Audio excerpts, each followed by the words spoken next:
Hello Precalculus student, this video is for chapter 3.3 part 3. We are looking at the connection between graph of a polynomial function and its formula. The formula is so many terms, so it's difficult to figure out what it is until actually 3.4 when we know more about the relationship between the formula and the terms. But for the time being, we want to know the degree, at least what degree it could be if it's wiggly like this.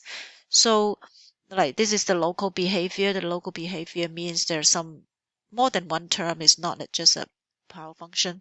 So let's look at the graph and count the number of turning points. So turning points are ones that goes from increasing to decreasing or decreasing to increasing. So it involve these things that kind of like flatten and then go a different direction. So we can see that there's 3 turning points. Because it has 3 turning points, the degree is at least 4, right? The number of turning point and degree are like 1/2, where the degree is more than the turning point by 1. But the number of zeros and the degree are, the same, or at least the same. So number 0 is 2. So the degree is at least 2. It could be 2, 3, 4, like that. But because it goes up and up, you know that it cannot be odd, right? So the degree of p of x is at least what? If it's at least 2 and at least 4, so you take the highest one because at least 2 means it would be at least 4. Okay. The second graph goes like this. Again, we look at the turning point. So there's 2 turning points. So we say 2. So degree is at least 3. Number of 0 is 1, 2, 3. So it's at least 3 also, like 3, 0. So that it would be at least also 3, the same, right? So that means the whole thing is at least degree 3. At least, so it may be degree 6, it may be degree, oh no, it cannot be degree 6 because it goes different directions. It could be degree 5, but both of them point to the fact that it's at least degree 3. So we are moving on to figure out, exactly what the formula of a graph may be, right? Yeah, and also if someone give me a graph, if someone give me like a equation like this, how can I graph it? So before we do that, we need to know how to solve polynomial equation because this helps us to find the x-intercept, the zeros. So these are the two that we have done before. So we just this is kind of like review. But it all also need techniques that you use for quadratic. Now this is not quadratic, right? This is t to the 4. It's not quadratic, so we cannot use diamond. So we would have to see how can I reduce it to quadratic. Quadratic is less, so but we see that all of them has t to the something, and all of these coefficient has a common factor of 2, so we can factor 2t squared out. And then 2t4, if you factor 2t squared out, become t squared. 8t cubed minus factor out 2t squared become minus 4t, right? 6t squared factor out 2t squared is plus 3. And all of a sudden, this is quadratic, so we can use diamond now. So be 3 and negative 4. So what two numbers when they multiply, they are 3, but when they add, they're negative 4. It will be negative 1, negative 3. So we copy this, and we say this is t minus 1, t minus 3. Oh, minus 3 equal to 0. They're all factors, so we can split them into t equal to 0.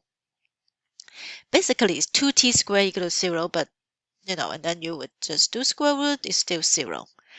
T minus 1 equal to 0, so t equal to 1.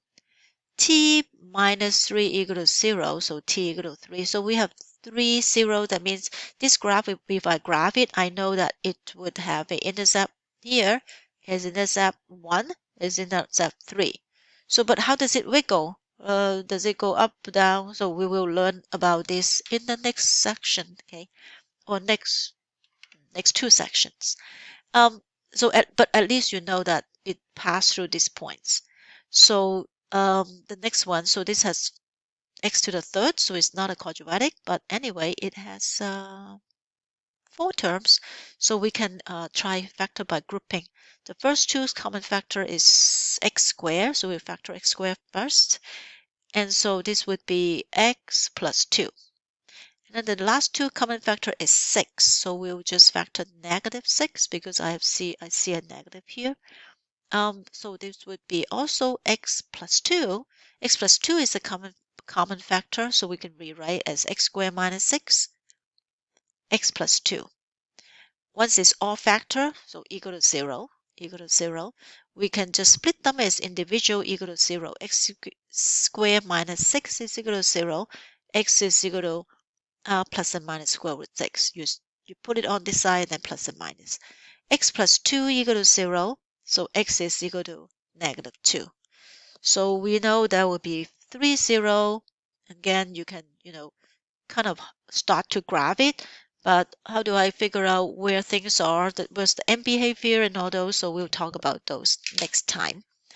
And then before we close out 3.3, we'll, look at write a polynomial function for applications. Cube. So there's a cube, side length is 4 meters. So it's a big cube, maybe a box or house or something. So 4, 4, 4, right? 4, 4, 4. It's a cube. The side length are increasing at the rate of 3 meters per minute. So every minute you add 3 m, right? Plus 3m, plus 3m. So when 1 minute is 3 times 1, like that. So write the volume as a function of m. So v would equal to 4 plus 3m to power cube. So you can leave it this way, or if you want to, you can expand it out. So it will be equal to 4 plus 3m times 4 plus 3m and 4 plus 3m. So the first two you can do foiling, 16 plus 24 plus 9m squared, and then 4 plus 3m. Keep on multiplying. So that would be 64 plus 48m plus, this is 24m. 24 times 4 is 96m plus 24 times 3 is 72m squared, and then plus 36m squared, then plus 27m cubed. Okay, so combine like term, so that would equal to, do the m cubed first, 27m cubed. For m squared, I have these two, 36 and 72, so that would be 108 m squared. For m, I have these two, 96 and 48, so it will be 144.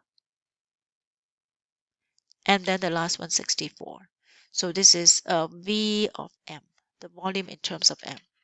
Next one is about open box again, okay?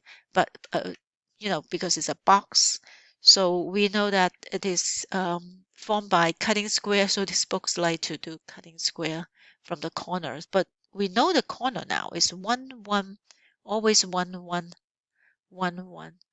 But we just don't know the side. So we know that this is W because we want to write volume as a function of W. So write W. What about the length? The length is 3 times the width. So this is 3W. And then we have all these 1, 1 being taken out. So if we fold it up, what would we get? The height is 1, but what about the length and width? So the length was 1 is 3W, but minus 2, right? The other is W minus 2. So volume is equal to 1 times 3W minus 2 times W minus 2. So why is it 2? Because you cut off this one and this one. So this length would just be the width, W minus 2. And then this would be 3W, the whole thing, but you minus 1 is minus 2. So if you multiply it out, it's 3W squared minus 6W minus 2W plus 4. You F everything together, 3w squared minus 8w plus 4. That is the volume in terms of W if you're cutting square of 1 units from each side. Okay, so that is all of 3.3.